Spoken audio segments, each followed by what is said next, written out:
Fiddler on the Roof, the music is, you know, is deservedly popular. You know, you can hum the tunes, and it's entertaining to watch, and it's kind of dramatized in the context of a musical, the real problems that people face, presenting them in an specifically artistic genre. And I think that you could do Fiddler on the Roof on a stage, and people just dressed in contemporary work clothes, and they have their musical instruments and ability to sing and dance and so on. But the background, it was only mildly suggestive of what a small village, a shtetl, might have looked like at the turn of the last century. You could do it. There are lots of plays that have been presented that way. But they wanted to make a movie. So they wanted, and this was, I think, the late 60s. I don't remember the exact date at which the film was made. And that's easily ascertained, but it's that period when the Cold War was still strong. So you couldn't get easy access to the former Pale of Settlement, especially the Ukraine, and make a Hollywood-style film. It just wasn't feasible at that particular historical point in time.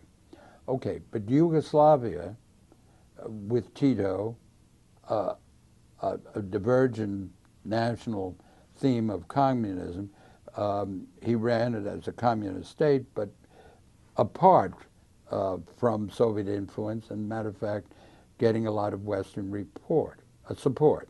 And so they were very open to an American, I think it was American, film crew coming in.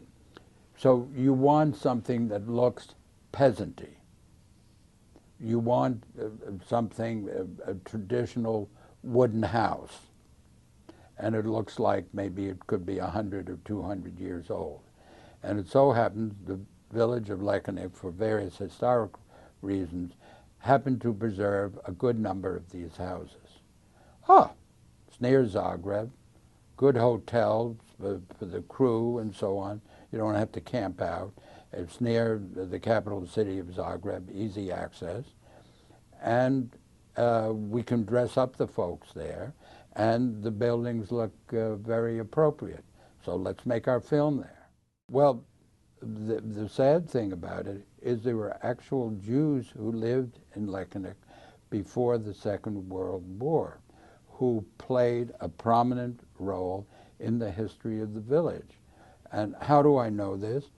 Because a younger colleague of mine of Austrian-Croatian heritage, who was looking for a topic for his doctoral dissertation, made a study of the village, in addition to my having studied it a few years earlier in the early 60s, and he was there in the 80s.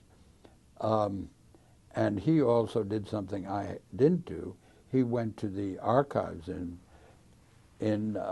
Zagreb, and sure enough, there's various kinds of transactions of the pre-war village preserved in one way or another. And Jews had meat stores there. They were prominent in founding the volunteer fire department, and they had a real role in the village. There wasn't a huge number of Jews. A dozen, 15 maybe, with their families. I think at least that. And the interesting thing is, not once, not ever, the film maybe is not the right place to mention it, but surely if the people had valued those former members of their community, who had obviously been killed by the Croatian fascists, could have at least been mentioned. but they weren't mentioned. But it's like they'd never been. And I think that's a very significant part of the impact of the Holocaust. And the irony of the makers of Fiddler on the Roof thanking the people of Lekanec.